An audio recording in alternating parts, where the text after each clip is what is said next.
Muy buenos días.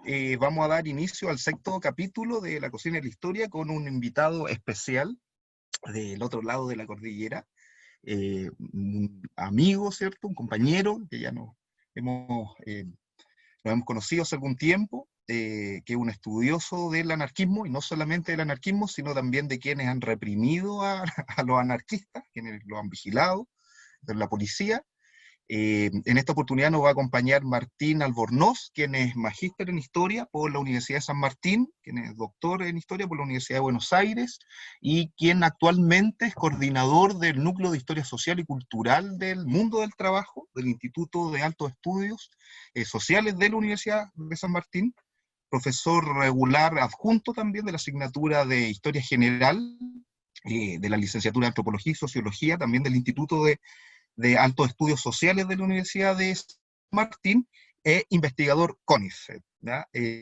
Vamos a dar las gracias por haber aceptado la invitación de estar en este sexto capítulo de este ciclo de conversaciones que hemos venido generando ya desde algún tiempo, y vamos a conversar con Martín en lo particular, ¿cierto?, sobre anarquistas y policías en el Atlántico sudamericano a fines del siglo XIX y comienzo del siglo XX. Buenos días, Martín, ¿cómo estás?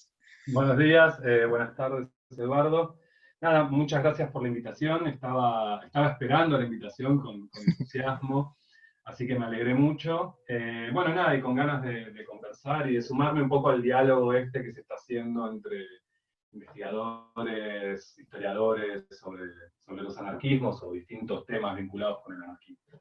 Así que nada, acá estoy. Muchas gracias a ti.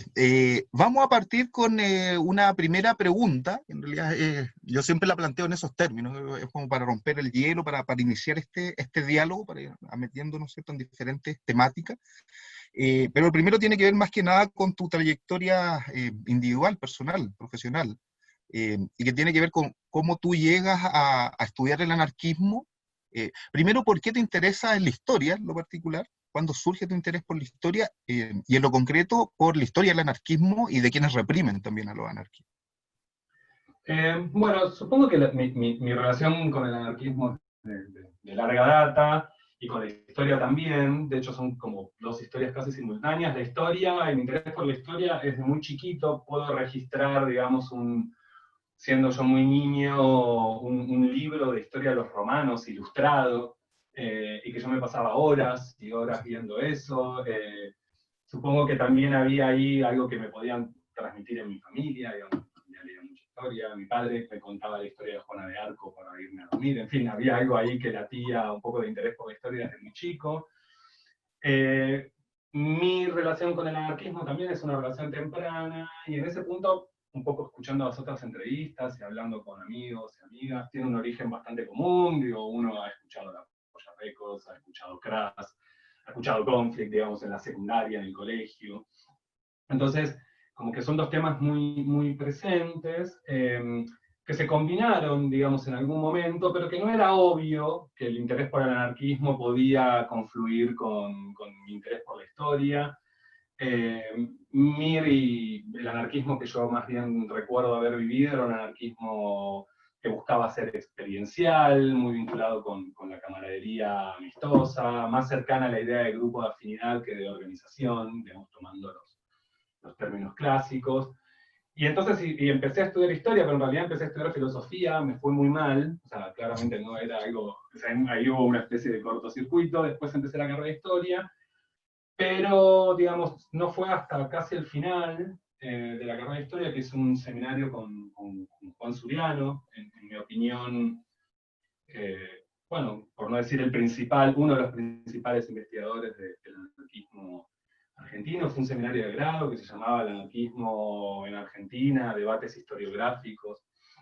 Y en ese seminario, que lo recuerdo muy bien, que coincidió además con diciembre de 2001 en Argentina, digamos, fue el segundo semestre de 2001, yo pude ver que el anarquismo, además de ser un objeto que a mí me interesaba vitalmente, políticamente con minúscula, digamos, ¿no? Porque siempre fuimos muy reactivos a llamar política a lo que hacíamos, que el anarquismo podía tener una dignidad historiográfica, incluso académica, diría. Es decir, como que había ahí un objeto de estudio relevante sobre el pasado en particular, en mi caso de la ciudad de Buenos Aires, pero el pasado en general. Y entonces ahí fue que en ese seminario yo decidí que podía investigar el anarquismo. Eh, y además me interesaba porque la mirada de Suriano era muy sensible, lo veo más retrospectivamente, digamos, ¿no? Bueno, Suriano además, ahora se van a cumplir 2 años de su muerte. Él era muy sensible a la forma en la que el anarquismo conectaba con otros temas en la historia de Buenos Aires, digamos. No era una historia necesariamente vinculada con la dinámica interior del movimiento, sino que lo ponía en discusión con el surgimiento de la cuestión social, el surgimiento de incluso la libertad de expresión y el liberalismo en Argentina, con la inmigración, por supuesto, en el caso del anarquismo rioplatense, eso es muy claro. Y ahí había bueno, un primer indicio de que yo podía dedicarme a estudiar anarquismo académicamente. Entonces, para resumir, diría que hay un inicio vital en la que muchos y muchas se pueden reconocer, digamos, no nace como un objeto de interés académico, no nace necesariamente como un objeto de interés histórico, pero sí claramente en un momento se combinan esas cosas y yo creo que para bien, digamos, ¿no? O sea, en un punto del anarquismo es algo que está presente en mi vida desde los 14 años, casi cumpliendo 30 años de vínculo de distintas formas que va mudando con el anarquismo. Es interesante lo que tú dices, Martín, porque claro, como tú mismo lo señalabas, como lo hemos visto también con otras trayectorias de investigadoras del anarquismo, la música ha sido importante igual en el proceso de, no solamente de politización individual, sino que también de conocer quizá o mejor dicho, dentro de esa politización, conocer como otras perspectivas de análisis, un vocabulario determinado también quizás asociado a una estética, pero bueno. Yo señalaba al comienzo, cuando te presentaba, que me da la impresión a mí, ahí tú me lo puedes corroborar o no, que parte estudiando a los anarquistas, ¿cierto? Su proyecto cultural, sus propuestas culturales, muy en la línea, me da la impresión a mí también de Juan Suriano, pero también empiezas como poco a poco a derivar en tu estudio, empiezan a derivar en quienes persiguen a los anarquistas, como señalaba yo en la presentación. Entonces la idea es que primero, al menos en esta entrevista, en esta conversación quiero que partamos con los anarcos, ¿ya? Con los anarquistas, con las anarquistas, para después centrarnos, ¿cierto?, en sus persecutores. Y con respecto a ellos, también la pregunta que yo te quería hacer es cuál ha sido su importancia en la cultura argentina en general del cambio de siglo. También un poco siguiendo esta idea que tú señalabas de Suriano, ¿cierto? No solamente mirar el anarquismo como hacia adentro, sino también el anarquismo como una ideología, como una corriente de pensamiento, un sistema abierto, ideas que está también en diálogo y en tensión con la sociedad en la cual también se desenvuelve.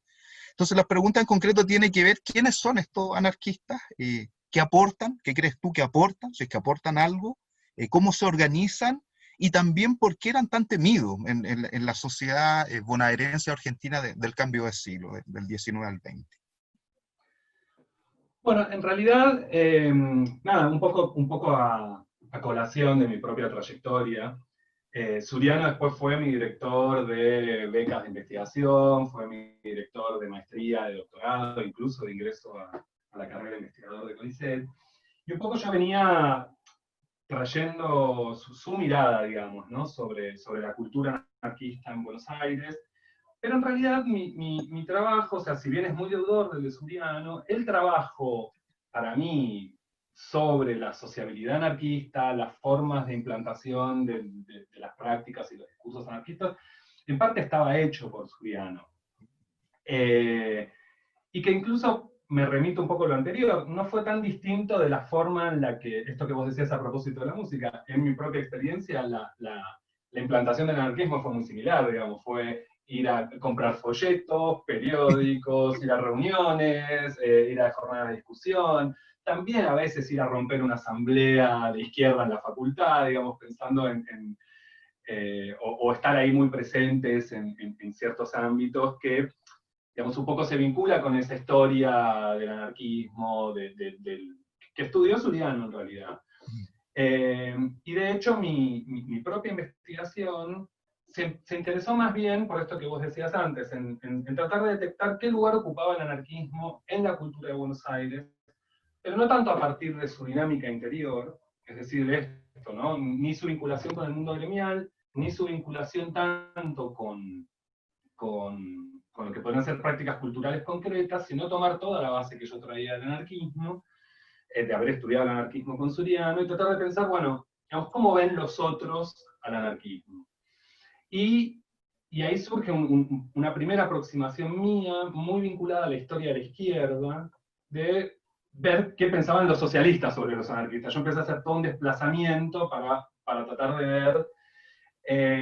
Y esa primera, y eso fue mi tesis de maestría, y eso fue bastante revelador para mí, porque viendo las discusiones entre anarquistas y socialistas, viendo la mirada del socialismo sobre el anarquismo, me di cuenta que iba a ser difícil ver tanto odio y tanta preocupación por el anarquismo como el que tenían los socialistas. O sea, yo dije, estos son los que realmente temen al anarquismo, digamos.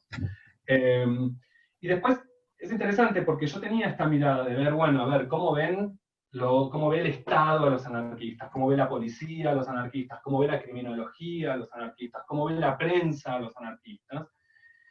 Y mi primer proyecto de investigación, que hoy me da ternura un poco verlo, yo ya sabía lo que quería encontrar, digamos. Yo iba a encontrar al enemigo número uno, digamos, ¿no? O sea, iba a encontrar al anarquismo como casi las antípodas, como diría Christian Ferrer. Y me di cuenta en realidad que el anarquismo ocupaba otros lugares. Efectivamente, para los socialistas era un problema inmediato, porque competían, digamos, con un mismo público, participan de una misma cultura de manera masiva. Me empecé a dar cuenta que en la prensa podía haber una mirada atractiva sobre el anarquismo, digamos, una mirada sobre el anarquismo como fenómeno cultural moderno, como que no necesariamente tenía que ver con lo que decía la policía, que bueno, ahora vamos a hablar un poco más adelante, pero que efectivamente la policía, por supuesto, tiene un discurso tremendo sobre el anarquismo, pero que no es un discurso abstracto, quiero decir. No es un discurso, casi que no es un discurso ideológico, por decirlo así, es un discurso que surge de la propia interacción con los anarquistas. Por otra parte, para mí hubo un documento que fue muy revelador, que fue, también uno tiene la cosa de la criminología, el hombroso, ¿no? Entonces el hombroso, las orejas, el hombroso.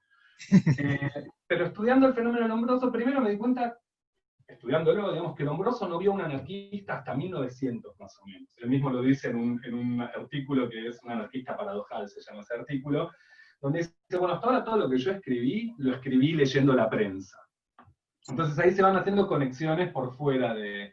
Pero bueno, el documento que te decía, que para mí fue como un giro, fue un documento de uno de los principales criminólogos argentinos, que se llamaba Francisco de Veiga, que es un texto que él escribe, una pericia psiquiátrica casi, entre comillas, que él escribe sobre Salvador Planas, que fue un anarquista que quiso matar a Quintana, presidente argentino en 1905, y que en ese texto el criminólogo, lejos de criminalizar al anarquismo, defendía al anarquista.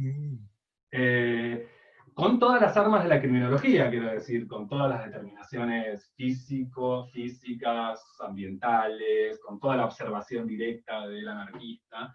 Pero para mí eso fue como bueno, efectivamente el anarquismo no ocupa un solo lugar, el anarquismo significa cosas diferentes, según uno sea un lector de la prensa, leyendo noticias sobre los atentados en Europa, según sea un policía que los tiene que perseguir, según sea un socialista que tiene que ganar una asamblea gremial, según sea un criminólogo que a lo mejor el anarquismo le parece un tema relevante porque se discute en Europa, pero no es tan relevante acá. Entonces el dictamen de Francisco de Veiga en la causa judicial contra Quintana es que lo tienen que dejar libre. Entonces, básicamente esto para resumir, que me parece que el anarquismo, y en esto todavía radicalizo más el argumento que aprendí con Suriano, el anarquismo no solo era un objeto histórico relevante que se podía estudiar, sino que además había sido muy importante en la cultura del 900, en Buenos Aires en particular, digamos, una cultura moderna, cosmopolita, interesada por Solá, interesada por Nietzsche, por Tolstoy, digamos, donde los anarquistas eran entraban muchas veces en sintonía con ese mundo, digamos, los anarquistas de Buenos Aires. son los que yo conozco un poco mejor. Y entonces, así se construye un objeto que toma el anarquismo como una excusa, y esto pensando en las tensiones entre el historiador, yo me doy cuenta que siempre quise alejarme de lo que yo sentía más directamente por el anarquismo, que es mi vida, digamos, o gran parte de mi vida, y esto me permitía a mí no mezclar la dimensión profesional que yo reivindico, del hacer del historiador, no dejar del todo de lado del anarquismo, pero interesarme por ejemplo, la modernización de la prensa. Insisto, el anarquismo es un fenómeno que es muy en simultáneo a la modernización de la prensa en Argentina, digamos, las noticias telegráficas, la inserción de imágenes en la prensa, y el anarquismo es uno de los temas predilectos de esa modernización de la prensa, porque genera mucha noticia, a partir de los atentados, a partir de las insurrecciones, en fin. Entonces, no sé si se entiende, pero como lo que yo intenté hacer es como un poco invertir el foco, y siempre igual viendo qué decían los anarquistas sobre lo que se decían de ellos. Y tienen una fórmula genial para pensar esa cultura, que es cosechar en el campo enemigo. Ellos decían, de última, en el peor de los casos, nos están dando publicidad. En el mejor de los casos, nos aceptan, digamos, ¿no? O sea, en el mejor de los casos, el anarquismo es la modernidad. Ellos tienen una fuerte convicción de que ellos son lo más moderno y avanzado que hay, y a veces obtienen ese reconocimiento. Y entonces no siempre, con esto ya termino, no siempre, por ejemplo, lo que hizo la policía frente al anarquismo, no siempre, a veces sí, fue celebrado desde las páginas de los grandes diarios de Buenos Aires. Al contrario, La Nación seguía mucho lo que hacía la policía y criticaba mucho lo que hacía la policía. También criticaba lo que hacían los anarquistas locales, pero es muy notable cómo no hay una sintonía en la cultura en relación al anarquismo. Entonces el anarquismo es un fenómeno muy polivalente, que toca muchas historias, y por eso me parecía que ya era un objeto en sí mismo esto de los discursos y las prácticas en torno al anarquismo, y no tanto la cultura del anarquismo, que insisto, ese era un trabajo que había hecho Suriano, en mi opinión. Bien, me quedo con dos cosas de las que tú señalaste. Una, un poco a modo comparativo también, pensar en la imagen que construye el periodismo de masas con respecto al anarquismo, a propósito de lo que tú señalabas del periódico La Nación. Porque claro, cuando uno piensa en el Mercurio de Chile, que es el vocero desde la segunda mitad del siglo XIX de las clases dominantes, la clase empresarial, como uno ahí la quiera denominar, hay tempranamente una condena y una criminalización del anarquismo. De hecho, en muchos casos la criminalización periodística antecede a la judicial también, o mejor dicho, allana el camino para la judicial. Entonces también es interesante estas miradas desde quienes ponen sus ojos también con respecto a estos sujetos que están ¿cierto?, realizando un montón de actividades. Y lo otro, también me queda de tu respuesta a lo que tú señalabas, claro, porque en muchos casos yo también he tratado de reivindicar eso, es decir, que el anarquismo o los anarquistas, ¿cierto?, no están solo en el mundo, pues están en diálogo, están en tensión con otras corrientes de pensamiento, ideológicas también, y en ese sentido se disputan con otros, ¿cierto?, la misma base social de apoyo, si uno lo quiere también plantear en esos términos. Y de lo que tú decías, a propósito de los socialistas, yo recuerdo que en una de tus investigaciones tú te centras en lo que son las controversias, que me parecen genial a mí en lo particular. Y controversias precisamente entre anarquistas y socialistas, considerando también otros artefactos, otras culturales que los anarquistas también les permite poner en movimiento sus ideas, periódicos, edición de periódico, edición de folleto, conjuntos filodramáticos, es decir, toda esta sociabilidad, ¿cierto?, y propuesta cultural que muy bien estudió Suriano para el caso bonaerense. Entonces mi pregunta tiene que ver si nos puedes contar un poco de estas. Acá yo tengo algunos antecedentes de algunas controversias, pero súper acotadas, ¿ya?, con respecto a anarquistas con sujetos militantes de otras trincheras. Pero para el caso bonaerense me gustaría que te refirieras a estas controversias entre anarquistas y socialistas. ¿Qué discutían? ¿Cuál es el objetivo, ¿cierto?, que hay detrás? No sé, ahí para que tú lo desarrolles un poquito. Bueno, primero igual conecta un poco con las controversias. esto está, porque me quedé pensando en lo que decías del Mercurio, esto no quiere decir que la prensa argentina celebrara el anarquismo, ni mucho menos.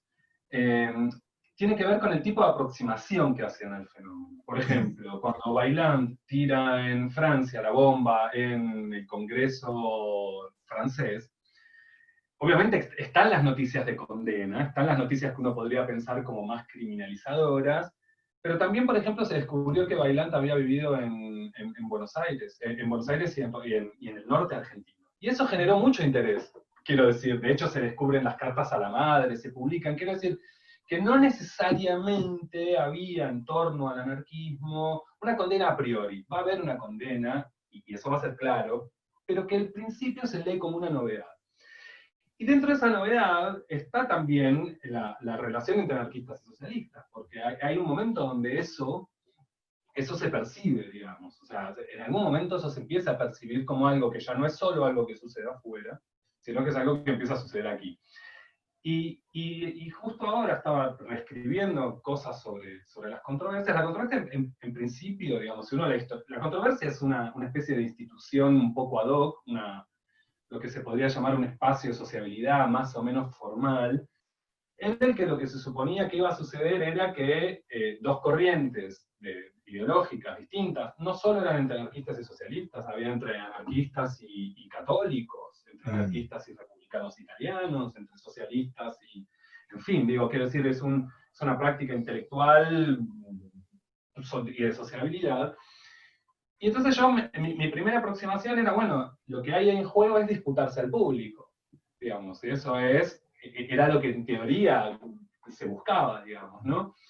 Pero después, viéndolas y viendo el tipo de descripción que hay sobre las controversias, muchas de las cuales salen en la gran prensa argentina, casi como un espectáculo, digamos, como, bueno, como un espectáculo pugilístico, me di cuenta de que efectivamente también era muy importante la forma, digamos, no solo el contenido. Digamos, esto es como Rafael Barrett dice, es muy difícil ganar la conciencia de un trabajador explicándole la teoría del plusvalor. Digamos, es muy difícil. Digamos, quizás lo que haya que hacer, dice Barrett, es hacer como hacían los seguidores de Jesús. Entonces, lo que se ven en las controversias, que a mí me interesan mucho, son formas, duelos de estilos. Y, y es interesante porque la controversia surge un poco a partir de la tenacidad de los anarquistas por discutir con los socialistas. Surge como algo muy unilateral. Los socialistas se quejan de que cada vez que hay un acto socialista aparecen los anarquistas pidiendo la palabra, lo que se llama palabra libre, buscando la tribuna. Los socialistas resisten, se quejan, eso muchas veces termina con la policía entrando. Pero con el tiempo, los propios socialistas, en función de sus propias variaciones, van a ver algo productivo en eso. Y se hacen grandes jornadas de controversia concertadas en grandes teatros con entrada paga. O sea, quiero decir que no era algo que, digamos, donde el socialismo ponía su mejor figura, por decirte José Ingenieros, que es muy importante para el socialismo chileno, y Pietro Gori en Buenos Aires, digamos. Entonces discuten las dos grandes.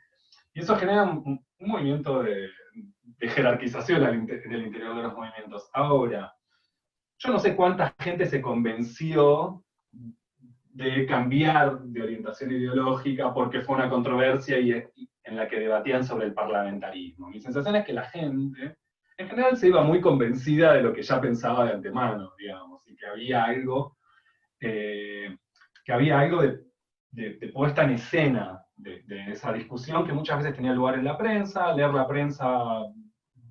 los debates de Plejánov contra los anarquistas no es tan entretenido, tiene que tener ganas, leer, que es en serio, como es un dispositivo muy dinámico, muchas veces terminaba a los sillazos, pero que efectivamente ocupaba un lugar muy importante en la definición de las propias identidades también, ¿no? O sea, esta idea de nosotros, ustedes, en un espacio común.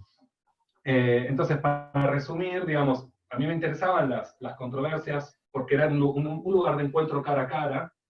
Hay descripciones muy vivas, quiero decir, no es tomó la palabra Eduardo y dijo la solución a esto es la autoorganización y después Martín dijo la solución a esto es la reforma paulatina. Digamos, eso está, pero también está la gestualidad del que hablaba, un socialista que sería imposible pensar que es una persona entretenida como como Nicolás Repetto, en sus propias memorias contaba que le encantaban las controversias, hablar de economía, porque los anarquistas no sabían tanto de economía. Y entonces con eso los aburría. Y después los anarquistas publican una nota diciendo que fueron a una conferencia de Juan B. Justo y se aburrieron y se quedaron dormidos, para decir que lo que está diciendo el otro está mal. Entonces, a mí me gusta ese berenjenal, a mí me gusta, y esto, ahora cuando hablemos de policía vas a ver, digamos, a mí me gusta esa cosa mezclada. Y la controversia es eso escenificado. Entonces, y un poco pensando en tu pregunta anterior, es claramente un dispositivo cultural muy de la época. Digamos, yo cuando hice mi investigación veía que en Chile Grés Toso había hecho algo parecido, digamos, que se preocupaba por las controversias, por los cambios de identidad, que si había un anarquista que se convertía en socialista, aparecía en la prensa socialista como un triunfo. Entonces habla el camarada tal que antes había, entonces el otro cuenta que se arrepintió gracias a la controversia. Pero mi sensación es que es una muy buena puesta en escena de debates que si uno lee la prensa, digamos, que si uno tiene que leer, insisto, Plejánov, Guesde, todo el socialismo de la Segunda Internacional, hablando sobre el anarquismo, te vas corriendo al anarquismo, digamos. O sea, claramente. Entonces me parece que tiene algo que ver con eso. No sé si se entendió, digamos, pero un poco va con ese Sí, bien. juego de...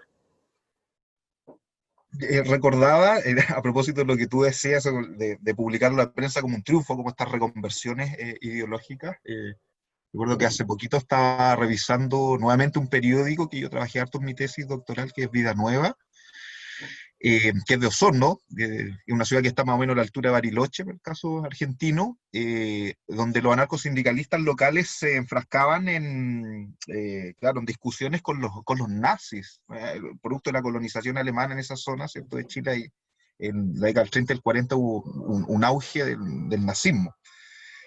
Y en la prensa publicaban cada vez que un nazi dejaba de ser nazi y adquiría otra idea, y en especial el anarquismo, el anarcosindicalismo, también aparecía como la nota, fulanito de tal, ¿cierto? Dejó de la organización, dejó de ser nazi y hoy en día propaga la idea, no sé, anarquista, ¿no? O cualquier otra cosa, pero eso. Tú en el último tiempo has trabajado en conjunto con Diego Galeano, ¿cierto?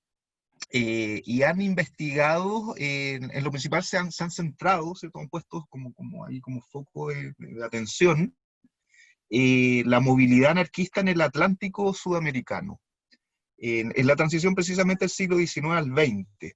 A mí me gustaría que te refiriera un poco a esta idea que también me parece interesante, y que quizás se pueda aplicar, ¿cierto?, también a otro espacio, esta idea del agitador móvil, ¿ya? Y que también quizás ahí está muy en sintonía con, a propósito del giro transnacional, en realidad como de la moda, podríamos decir, de lo transnacional, y sobre todo para los estudios del anarquismo y de la izquierda. Pero eso, que nos contara un poquito a propósito del trabajo que viene haciendo con Diego Galeano, ¿cierto? De ampliar la mirada un poco, de salir también del marco del Estado-nación argentino, esta idea del anarquista móvil, y cómo lo relacionas tú en lo particular con el enfoque internacional, si es que lo utilizan, no lo utilizan, no sé. También. Eso. Bueno, en realidad ese trabajo que estamos haciendo con Diego Galeano surge, y es interesante, de la confluencia, pensando en la cocina de la investigación, surge la confluencia de dos personas. Diego vive en Río de Janeiro, yo vivo en Buenos Aires, eso ya invita, digamos, a pensar una escala conjunta. Diego es uno de los principales especialistas en historia del delito, historia social y cultural del delito, e historia social y cultural de la policía, algo que a mí me había interesado mucho en mi propia tesis de doctorado. Y entonces un día, y es interesante porque permite ver la escala y el problema que investigamos, un día hace ya varios años, Diego me escribe un correo electrónico diciéndome que en el archivo de la policía de Río de Janeiro había encontrado muchos telegramas de la policía de Buenos Aires tratando de prever y de evitar la circulación de anarquistas por el Atlántico Sur. Y entonces ahí lo que nos empezó a interesar a nosotros era, bueno, ver formas de coordinación entre policías, para justamente evitar el desplazamiento territorial de militantes anarquistas en un determinado segmento del Atlántico, que es el Atlántico Sudamericano, que en el recorte geográfico es Buenos Aires, Montevideo, Santos, que es el puerto de San Pablo, y Río de Janeiro. Y entonces, un poco siguiendo esa trama, nos dimos cuenta que había un montón de tipos de anarquistas que vigilaban, ¿no? O sea, como que eran vigilados, que podía ser alguno acusado de atentados con bombas, como el caso de Abraham Hartenstein, que es un ruso al que acusan de una fábrica de explosivos acá, podían ser huelguistas, o que podían ser también militantes que antes de la represión se están desplazando por ese territorio, que es lo que nosotros dimos en llamar agitadores móviles, que en realidad es una expresión de José Aricó, que es un ensayista, historiador y pensador, un marxista argentino, que él, cuando compara el socialismo con el anarquismo a principios del siglo XX, dice, bueno, en realidad algo que explicó el éxito inmediato del anarquismo por sobre el socialismo tiene que ver con la movilidad de sus militantes. Entonces nosotros nos dimos cuenta que había una superposición entre las redes de vigilancia y las redes de movilidad del anarquismo.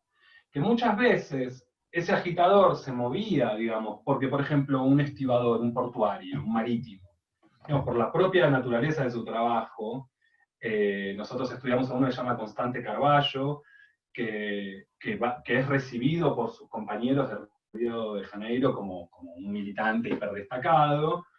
Entonces ahí hay una movilidad militante, pero no todos los anarquistas son tan dinámicos territorialmente, digamos, ¿no? No todos son Bakunin yendo desde Siberia hasta San Francisco, vía Panamá, Panamá-Nueva York, Londres, Lyon, digamos. Entonces tampoco queremos romantizar mucho la idea de ese agitador móvil. Lo que a nosotros nos interesaba es, hay circulación de militantes, algunos militantes circulan por la propia naturaleza de esas redes anarquistas, y hay una circulación que es producto de la propia represión.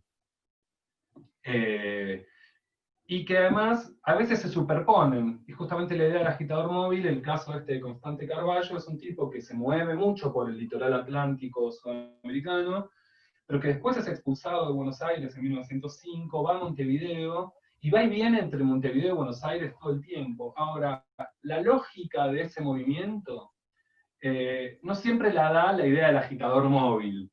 A veces la da la propia represión. A él lo echan 5 veces de Buenos Aires. Y él vuelve porque está la madre y la mujer, quiero decir, no es que tampoco volverá por muchas cosas. Entonces, para un poco unificar ambas cosas, a mí me interesa mucho la movilidad anarquista. No siempre me convence el a priori de la historia transnacional. Yo creo que a veces la historia transnacional sobredimensiona algunos intercambios por sobre otros, y estoy pensando, por ejemplo, los intercambios regionales. No hay una buena historia del anarquismo de Buenos Aires en conexión con el anarquismo de Rosario, sí, dentro de la propia Argentina. Y estoy pensando en el trabajo de Ivana, donde ella ve donde hay una geografía que se puede pensar de forma conjunta y que no necesariamente tiene que ver con esos desplazamientos atlánticos que también están. Entonces, yo creo que ahora vamos a entrar quizás un poco más en detalle, pero efectivamente el agitador móvil me da cuenta de una realidad del movimiento anarquista, que es una de las realidades del movimiento anarquista, porque la otra realidad es que los expulsados quieren volver a Buenos Aires.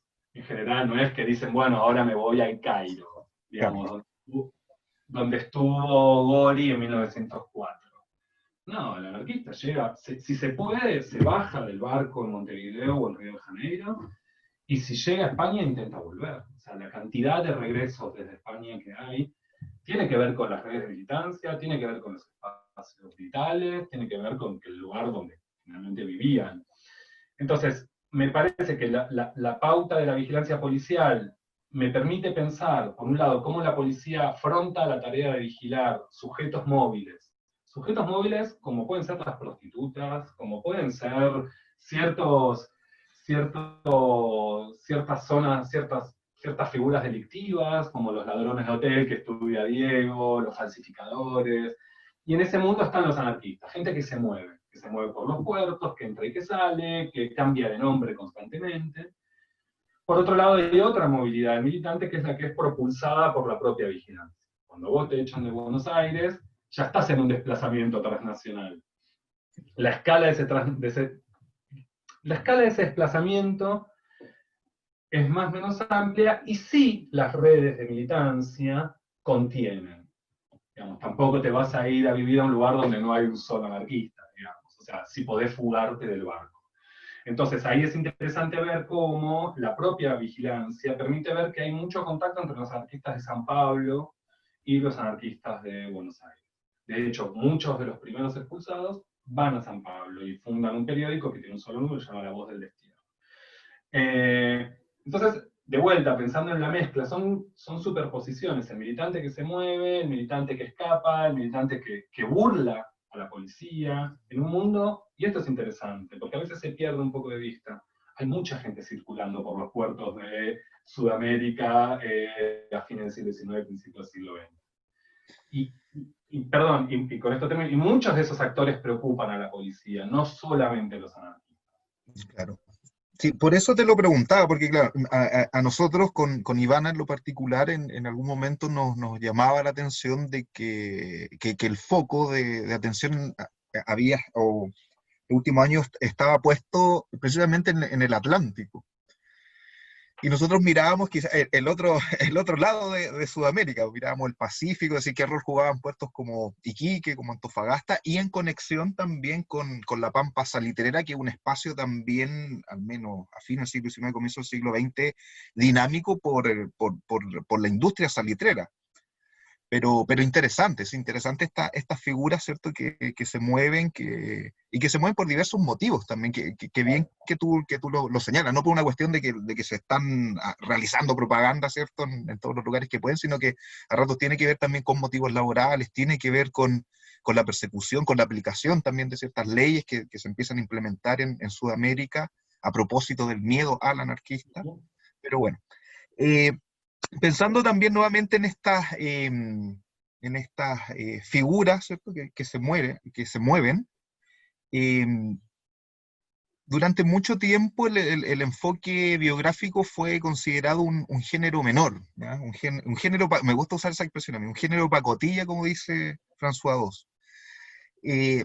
Eh, ¿Tú has reconstruido algunas trayectorias individuales, como la de Pietro Gori, ¿cierto? En el caso de Argentina, Pietro Gori vive en Argentina, viene a Chile también a comienzos del siglo XX.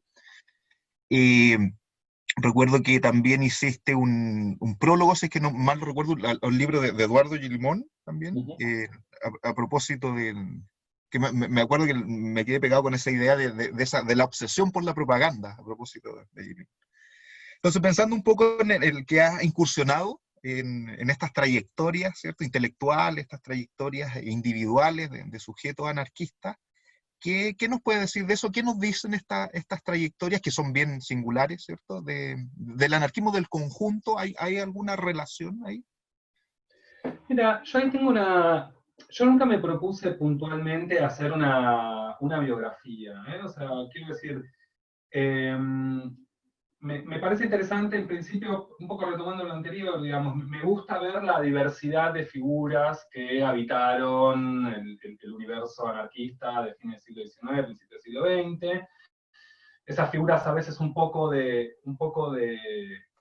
fronterizas, por decirlo así, con distintas fronteras, digamos, ¿no? O sea, por un lado, Pietro Gori, que realmente es una figura, insisto, o sea, la presencia de Pietro Gori en la cultura porteña, no solamente la del anarquismo, de hecho yo creo que los anarquistas a veces miran con un poco de preocupación el enorme impacto que tiene Gori están los relatos de las mujeres que se desmayan Sí, cuando escuchan sí, hablar, que cuando él va a Estados Unidos, él es muy vivo en la construcción de su propia personalidad y se da cuenta que lo que va en Estados Unidos es la guitarra, digamos, la guitarra tipo gospel, que las iglesias evangelistas, la guitarra llama la atención. mm, Entonces, yo estoy muy interesado en las biografías anarquistas en la medida en que a mí me permiten ver la diversidad. No me propuse hacer efectivamente un estudio biográfico, pero ahora retomo un segundo de eso. La primera aproximación que hice fue la de Rafael Barrett, allá perdido de hace tiempo, que justamente me empezó a interesar ver que Barrett también estaba muy interesado. Uno tiene el Barrett del dolor paraguayo, lo que son los yerbales, los textos de denuncia, pero Rafael Barrett era un tipo absolutamente interesado por la noticia de actualidad internacional, por los adelantos técnicos. Es un tipo que está asombrado con el cinematógrafo, está asombrado con la velocidad, con la electricidad, quiero decir.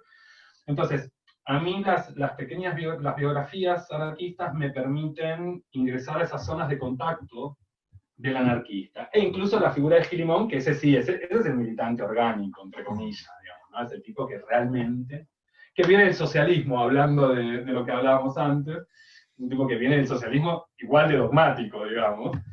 Entonces, pero en realidad lo que me empieza a pasar ahora es que me empiezan a interesar por las fuentes a las que estoy accediendo, fuentes policiales, fuentes judiciales. Vuelve a interesarme la figura del anarquista, digamos, las vidas anarquistas, como dice Christian Ferrer, pero en clave de poder reconstruir las trayectorias que verdaderamente se perderían. Porque mal que mal, Rafael Barrett, Pietro Gori, tienen, por decirlo así, la posteridad garantizada, digamos. O sea, Rockstar. bueno, Gori es un rock, o sea, dicho un poco banalmente, ¿no? Pero él sabe que lo es, además. O sea, él estuvo en Egipto y viene y habla sobre Egipto en Buenos Aires. Digo, ¿quién había ido a Egipto en la Buenos Aires del principio del siglo XX? Empiezan a interesarme esas trayectorias que quedan muy al borde y muy al margen de la existencia histórica. Me empieza a interesar mucho el anarquista que realmente está vinculado con el delito, y no como una cosa que le están imponiendo, ¿no? Que la policía dice, sino que realmente hay una figura que a mí me interesa mucho, eh, Margaride, que es un tipo que estuvo preso 5 veces, y estuvo preso 5 veces por robar, entrar a casa, pero además era un enfermo mental de la escritura de cartas. Vos agarrás El perseguido de Buenos Aires, se le escribe firmando como un mártir, donde cuenta su propia situación carcelaria, también ahí encuentra, pero quiero decir, esos personajes que no viven en la primera plana de la prensa anarquista, que se caen de la página del propio periódico anarquista, y que habitan en las fuentes judiciales y las fuentes policiales. Y en ese sentido, me interesa la biografía en la medida en que puede abrir matices, en la que puede mostrar singularidades, pero no por la singularidad en sí misma, sino por mostrar diversidad.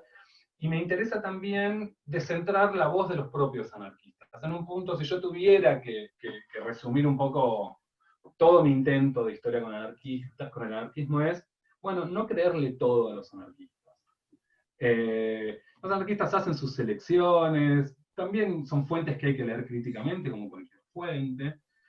Y entonces empiezo a ver que hay ciertas figuras del anarquismo que a partir de sus trayectorias y de las marcas que han dejado en sede judicial o sede policial, me permiten a mí una mirada diferente sobre ese mundo que a veces queda muy homogeneizado. Yo creo que la figura del agitador móvil es muy atractiva. Hay agitadores móviles que hacen giras de propaganda por todos lados, pero creo que a veces esas figuras dificultan ver algo que a mí ahora me interesa más, que es comprender la Buenos Aires del principio del siglo. Creo, insisto, y en esto sigo creyendo, el anarquismo es un prisma privilegiado.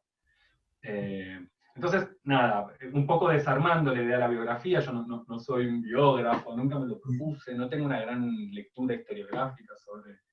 Pero sí creo que la reconstrucción de trayectorias permite iluminar zonas del anarquismo, y sobre todo lo que a mí me interesa, zonas de contacto.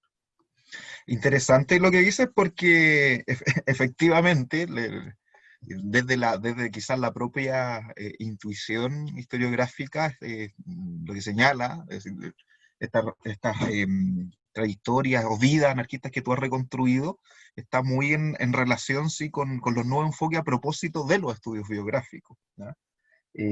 Y creo que en ese sentido estas figuras anarquistas claro, en muchos casos nos dicen harto del conjunto o de la cultura libertaria en general, pero también nos dicen mucho de la represión, nos dicen mucho de las condiciones socioeconómicas y políticas, ¿cierto?, en las cuales también ellos les tocó desenvolverse vitalmente y militantemente. Entonces, creo que eso igual es interesante. Bueno, vamos a ir cerrando ya un poco con la otra partita que tú has investigado, ¿cierto?, de forma individual y también con Diego, nuevamente, y que tiene que ver con la vigilancia del anarquismo en el Atlántico sudamericano. ¿Ya? Y te lo pregunto porque con Diego, ¿cierto?, señalan por ahí en algunos de los artículos que han publicado en conjunto que,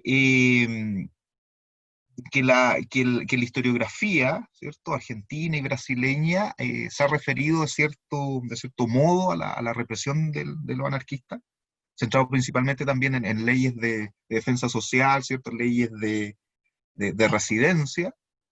No solamente en Argentina hay leyes de residencia, sino que a comienzos del siglo XX casi en todos los países latinoamericanos y sudamericanos en lo particular se dictan leyes de residencia, de expulsión de sujetos considerados como indeseables. Y cómo también ustedes se han distanciado de esos enfoques quizá, entre comillas, más tradicionales. ¿Ya? Es decir, ¿cuál es la diferencia, considerando como la perspectiva analítica, ¿cierto?, que han adoptado con Diego, con respecto a los trabajos, ¿cierto?, previos a su producción? Bueno, a ver, ahí es interesante porque ahí también se da como una confluencia entre dos trabajos que eran paralelos en realidad. Yo me intereso particularmente por la mirada de la policía sobre el anarquismo, muy a colación de esto que te decía, de qué discursos circulan. Y es algo interesante bueno, que tiene es una pregunta incómoda, que es preguntarse por qué piensa la policía. Finalmente hay un interés de mi parte en esas figuras y sobre todo en saber cómo van aprendiendo qué es el anarquismo. Digamos, el anarquismo no es un fenómeno natural, no es que ellos saben, no es algo que esté dado de antemano para la propia policía. Y ahí yo ya tenía algunas pistas, y no todos los policías que persiguen a los anarquistas son iguales. Una cosa es el policía muscular, el policía que va y golpea y detiene, y otra cosa es el policía que vigila y espía, que es un policía no muscular, por decirlo así. Otra cosa es el policía intelectual, que existía tal cosa, que está estudiando, le interesa saber cómo es el problema de la identificación de delincuentes, que le interesa saber cómo es quiero decir, es una figura muy diversa la del policía, todos tienden a lo mismo, digamos, no hay matices en torno a eso. O habrá matices, pero no cambian el sentido de la acción policial. Y una evidencia que yo tenía es cuán importante era la experiencia de otras policías del mundo, cuando en Argentina todavía la policía no percibe en el anarquismo un gran problema. Entonces, hay una especie de prevención, digamos, ¿no? Miren Chicago, es muy interesante ver cómo la policía lee Chicago, los incidentes en Haymarket. Porque uno piensa siempre, bueno, eso importa a los anarquistas, claro, pero también le importa a la policía. Si mueren 6 policías con una bomba, ¿qué quiero decir? Y esto no es atenuar nada, es solamente tratar de entender. ¿Y qué piensa un policía cuando va a una manifestación anarquista y ve que es el principal enemigo de los anarquistas? Digamos, y eso lo ven, eso está escrito. O sea, hay una enorme hostilidad frente a la policía, digamos. Entonces, en esa construcción de saberes de la policía, que tienen que ver mucho con la experiencia, con los enfrentamientos en las manifestaciones, que no se dan en el día cero, se dan después de 14 años de convivencia. En Buenos Aires, los primeros muertos en manifestaciones son en 1904, después con el anarquismo ya tiene como 15 años, y surgen las propias dinámicas y tensiones sociales. Ahora, lo que a nosotros nos interesaba, en paralelo, era, bueno, ver qué peso tiene la experiencia de otros países en la conformación del peligro anarquista. Y ahí hay una cosa que es muy conectada. Cuando, después del proceso de Montjuic, a fin del siglo XIX, en Barcelona, a los anarquistas que no reciben condena, igual los expulsan de Barcelona, la policía argentina dice, estos van a venir por acá. O sea, efectivamente hay ya una construcción de lo que pasa en Barcelona impacta en Buenos Aires. Muchos de esos anarquistas van primero a Inglaterra, en Inglaterra no los dejan entrar, vienen a Buenos Aires, no los dejan entrar, e incluso surge la figura del anarquista errante, digamos, ¿no? Pensando en movilidades anarquistas, tipos que no pueden bajar y no son Malatesta, no son Pietro Gori, no son Recabarren, por poner una gran figura un poco híbrida del mundo del socialismo chileno. Entonces, ahí había una evidencia, digamos, la policía misma está viendo que el problema del anarquismo trasciende la frontera. Vos tenés un anarquismo calmo en Buenos Aires, tenés un anarquismo que pone bombas en Barcelona, o presuntos anarquistas que ponen bombas en Barcelona, tenés represión en España, sabés que vienen para Sudamérica. Ahora, por otra parte, algo que fue muy interesante, el laburo con Diego, ya trabajando juntos, es que nosotros tomamos dos leyes. La ley de residencia de Buenos Aires, de Argentina, del 2, y lo que se llamó la ley Gordo en Brasil de 1907. Esas leyes presuponen que los países se libran de los anarquistas. Pero hay una pregunta, es ¿a dónde van los anarquistas cuando son expulsados?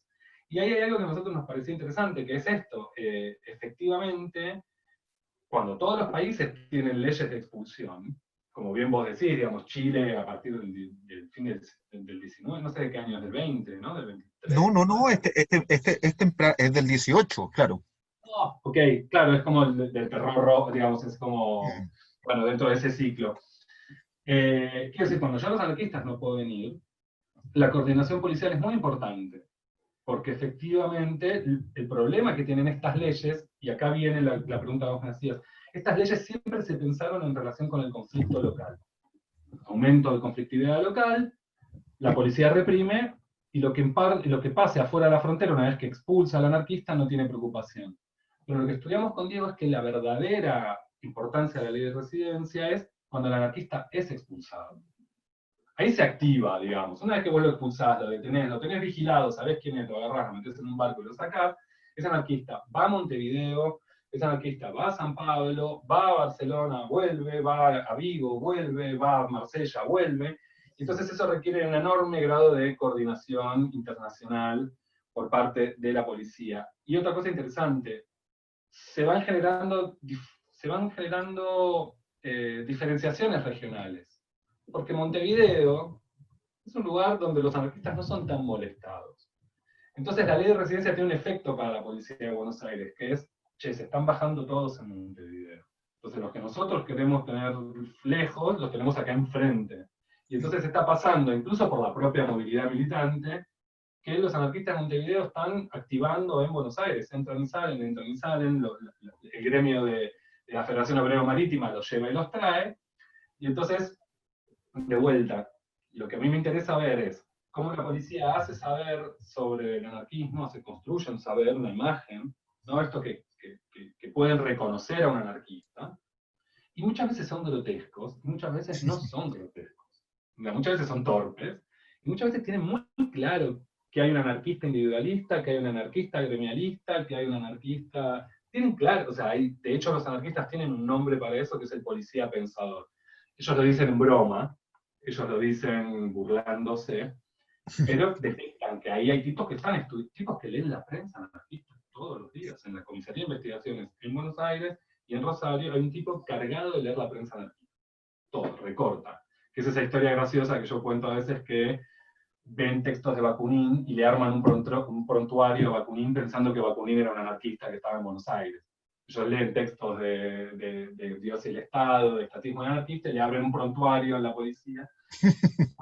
Por otra parte, y que además sucedió hasta hace poco, que en Brasil mismo lo hicieron hace no tantos años un prontuario a Bakunin. Por otra parte, está este tema de cómo la vigilancia del anarquismo, la represión del anarquismo genera coordinación policial internacional, un poco en la línea de lo que va a ser la propia Interpol muchos años después, digamos, generar mecanismos de intercambio de información, fichas, fotos. Entonces, o la operación Cóndor a nivel sudamericano, también si uno piensa. Ahí nosotros siempre tenemos eso, bueno, historiográficamente, ¿qué hacer? Bueno, uno sabe a dónde va la cosa, ¿no? O sea, finalmente hay un enorme grado de coordinación entre fuerzas, pero nosotros tratamos de pensar un poco aparte de eso, para recuperar un poco la dinámica sin que esa mirada teleológica nos entorpezca la comprensión. Porque, y esto es importante, también una cosa que a nosotros nos importa es sacar al anarquista del rol de víctima. Digamos, los hay víctimas, pero los hay quienes usan mucho la ley de residencia justamente para circular. De hecho, en un momento la propia policía dice, che, si nosotros no castigamos el regreso y solo expulsamos, lo que estamos haciendo es generar un turismo anarquista. Pues estamos Una pagando los circulación viajes. ahí permanente. Y que eso es lo que va a cambiar en el 10. En el 10, con la ley de defensa social, sí se va a castigar el regreso. Entonces ahí ya se vuelve más difícil, pero mientras tanto, si no, la policía lo que tiene que hacer es volverlo a detener y volverlo a poner en el puerto hacia afuera. Entonces, bueno, nada, un poco resumiendo, todo este interés tiene que ver primero con la movilidad de personas, pensando la agencia histórica de esos anarquistas que, insisto, no son, la mayor parte de los casos no son malatetas, digo, no tienen un foco de luz, porque eso es una teta que es alucinante, es un tipo que ya en el momento es famoso. Digamos, cuando matan cuando asesinan a la emperatriz de Austria en 1898, lo que opinara Malatesta era importante, digo, lo que opinara Gori era importante. Entonces nos estamos preocupando por un anarquismo un poco más subalterno, que se mueve en espacios de represión, la policía sabe que se mueven, que entran y salen, con un problema que es que las policías europeas no quieren a los anarquistas en Europa. Entonces se genera, por un lado, incluso para ver que la represión no es una sola. Digamos, la policía de Brasil y la policía de Buenos Aires tienen el mismo interés, que es que el anarquista se vaya. ¿A dónde se vaya después? Es otro problema, pero la policía de Italia tampoco quiere a los anarquistas en Italia. Entonces se generan coordinaciones y también descoordinaciones. Eh, bueno, en fin, y un poco eso. Pero no, bien, Martín, porque efectivamente también respondiste a otra pregunta que yo te tenía, que tiene que ver precisamente con estas coordinaciones de las policías, como tú decías. Porque claro, cuando uno lo piensa a nivel sudamericano y latinoamericano, tempranamente los estados empiezan a generar tratados. Hay un tratado en lo particular que es de 1901, si mal no recuerdo, sí, 1901, un tratado donde los estados están preocupados por esto, por los anarquistas en realidad, por estos elementos malsanos, iba a decir. Inclusive en algunos países donde todavía, como Bolivia, a propósito de Ivana, ¿cierto? Y de otros que han estudiado el caso boliviano, donde todavía el anarquismo está en una etapa larvaria, por denominarlo de alguna forma. Entonces, también como me da la impresión a mí, y ahí yo hago desde Chile, ¿cierto? Desde la lectura de la prensa dominante, ¿cierto? De la clase dominante de Chile, como también en muchos casos se magnifica, se amplía la labor de los anarquistas también, ¿ya?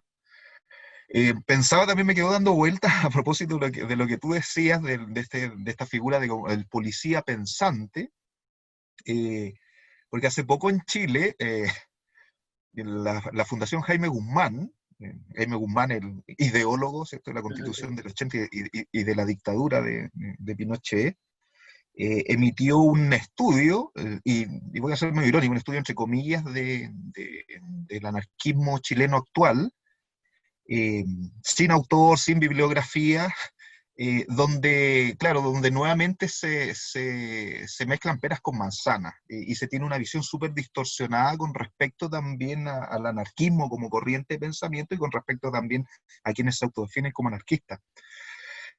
Mezcla corrientes, mezclan cuestiones que no tienen que mezclar, y en el fondo también da cuenta de que, claro, de que a ratos la policía y estas instituciones que proporcionan insumos para la vigilancia, también para la represión, no, les falta lectura, ¿ya? Y por eso me reía, porque tú decías que los mismos anarquistas se reían de estos policías pensantes, porque claro, son en teoría policías que están preocupados de estudiar su accionar, de estudiar la ideología en lo particular, pero parece que todavía les falta mucho.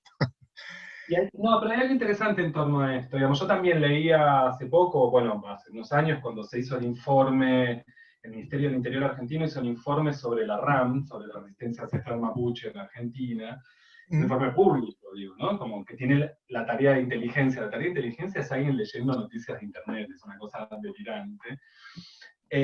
Y no es por decir, porque a mí nunca haría esto, digamos, pero sí había en ese momento en la policía grandes cabezas de la policía, digamos, no Ramón Falcón, quiero decir, hay una serie de agentes muy especializados en el anarquismo. De hecho, el primer encargado de la División Orden Social de la Comisaría de Investigaciones es un tipo llamado Víctor Valle, en 1905, él mismo había sido anarquista. Entonces tiene un conocimiento del territorio. También, por supuesto, hay cosas muy torpes, los anarquistas se ponen todo el tiempo en el rol de denunciar, son también una especie de juego de contraespionaje, en la denuncia del infiltrado, que es súper interesante, en juicios que hacen los anarquistas, digamos, hay uno en Montevideo, donde las grandes figuras del anarquismo rioplatense interrogan a un espía policial, que el espía policial todavía pide que no se publique la noticia, él confiesa con eso, y la protesta al otro número lo pone en la tapa igual. Entonces, a mí me resulta interesante eso, no por poner a la policía en valor, que ese sería otro trabajo, sino por comprender también el tipo de enemigo que tienen los anarquistas enfrente. Digo, ¿no? A veces es el policía de sable, a veces es el policía... Pero también ellos saben, y esto lo dicen todo el tiempo, se burlan, pero sobre Federico Fopiano, que es otro jefe de investigaciones, los anarquistas no dudaban en decir que no solo entendía las ideas anarquistas, sino que hasta las justificaba. Lo que a él le servía perfectamente para detectar, porque digamos, el problema no es el pone bombas como imagen. El problema es ese pequeño militante gremial que te hace una huelga en una fábrica, digamos, para la policía de Buenos Aires, lo digo para todas las policías. En fin, entonces a mí... Y después, bueno, que hay algo que ya es algo como literario, digamos, a mí me gusta mucho la literatura de espionaje, me gusta mucho la literatura de doble agente, entonces eso me interesa, y de hecho, en el trabajo que estoy terminando ahora, que es la reescritura de mi tesis de doctorado, hay todo un apartado sobre policías anarquistas. Las policías que fueron anarquistas, anarquistas que fueron policías, algunos por necesidad, digamos, tipos que no tienen trabajo y en un momento en el que es muy fácil entrar en la policía, otros como este Víctor Valle, que es el jefe de los escuadrones de vigilancia, y ese es el enemigo. O sea, porque con el agente de calle hay hasta una especie de copertenencia de clase. Lo pueden decir así, ¿eh? O sea, lo pueden decir así, bueno, de última son obreros más pobres que los obreros y más inconscientes que el obrero medio. Pero es un obrero. Ahora, este policía traidor, silencioso, que espía, que revisa la basura, que revisa las cartas, que se mete en la vida, ese es el enemigo, ese es el enemigo. Al otro en última se lo enfrenta mano a mano. Y hasta 1909, en general, en Argentina, en los enfrentamientos entre policías y anarquistas, en manifestaciones, hay muertos de los dos lados. No estoy diciendo que sea lo mismo, pero los anarquistas van armados, digo, de hecho lo ponen en su propia prensa, recomendamos a los compañeros ir armados. Entonces, también es un mundo muy mezclado, muy complejo. Bueno, Martín, para ir finalizando solamente, que nuevamente muy sugerente todas las cosas que mencionan, recordé que claro, o sea, en 1910, claro, 1911 al 13, en Santiago de Chile hay una peluquería de dos anarquistas, que es la peluquería del pueblo, en el barrio Mapocho, un barrio bastante popular, y era como el extramuro de la ciudad en ese entonces. Y estos anarquistas, que eran Teodoro Brown y Víctor Garrido, conocidísimos por la policía de Santiago, y recuerdo un relato de uno de ellos, parece que es Teodoro Brown, que decía que como conocían los policías, bueno, que decía, cada vez que se hace explotar un petardo en la ciudad de Santiago, llegan los policías a la peluquería, y el peluquero, el Teodoro Brown, dejaba su implemento de trabajo, se sacaba, ¿cierto?, el delantal que usaba para trabajar, y se iba conversando con el policía hasta la comisaría, como que ya tenían una relación casi también de Sí, de hecho, bueno, por decirlo de alguna forma. no, pero es que es increíble, digamos, ¿no? O sea, hay mucha cercanía a veces. No viven en los mismos conventillos, digo, de hecho muchas veces la policía dice, ¿ustedes dónde se piensan que vivimos nosotros? Dice la propia policía, ustedes se piensan que nosotros vivimos en palacios y vivimos en el cuartucho de al lado del tuyo. Pero bueno, está lleno de historias. Bakunin saludaba al espía zarista que lo vigilaba todas las mañanas. Bakunin mismo fue acusado de ser, que por supuesto no, pero quiero decir, como son figuras que están dando vueltas, y si querés, forman parte del mundo anarquista. Digo, o sea, la cantidad de notas sobre policías, espías, vigilantes que hay en la protesta, cuando es diaria, entre 1904 y 1910, es abrumadora. O sea, es una presencia que muchas veces la historiografía tuvo dificultades para ver. Porque bueno, porque son policías, obviamente quien quiere estudiar a la policía. Pero es interesante porque forman parte, para cerrar todo, digamos, ¿no? Forman parte junto con esas grandes figuras como Gori, con las jornadas de controversia, con la policía que espía, que se mete, con los anarquistas que detectan policías, con anarquistas que se enfrentan con policías, con anarquistas que son expulsados, que vuelven. Entonces a mí lo que me interesaría siempre es poder transmitir esa sensación de movimiento y desplazamiento y mezcla, digamos. Básicamente mezcla porque la vida popular y la vida social es mezcla. Y entonces, en ese sentido, a mí me interesa hacer una historia social y cultural de ese mundo en el que están insertos los anarquistas. Bien, Martín, vamos a quedar hasta acá. Me encantaría seguir conversando con usted hasta quizás con una copita de vino, quizás. En realidad, es lo que voy a hacer ahora. Qué bien. Vamos a quedar hasta acá. Te vamos a dar nuevamente las gracias, ¿cierto? De la Cocina en la Historia por compartir con nosotros, ¿cierto? Tu conocimiento y nada, puedo decirle a quienes los siguen que nos sigan siguiendo y que nos sigan vigilando y siguiendo. No. Espero que Y que ahora, a compartan partir nuestra entrevista. a partir de esta presencia de la policía, no dejen de seguir. Pero eso, Martín, no sé qué si te quieres despedir. No, bueno, nada, en principio muchísimas gracias por la dedicada tarea no solamente de invitarme, sino de leer los trabajos, de interesarse. Me parece que es interesantísimo, insisto, mostrar investigaciones. Yo tengo la sensación de que está bueno también reivindicar el carácter, bueno, de trabajo que tiene esto en muchos casos. Yo trabajo de esto y me parece interesante porque se arman diálogos que quizás de otra forma o habría que esperar algún congreso al que podamos ir. Entonces, nada, te agradezco mucho la invitación, celebro la iniciativa, el esfuerzo y el empeño que ponen, así que nada, bueno, acá estoy para cuando necesiten volver a hablar de estas cosas. Bien, Martín, muchas gracias. Vamos a quedar hasta acá, hasta luego y saludos desde este lado de la cordillera. Dale, abrazo grande.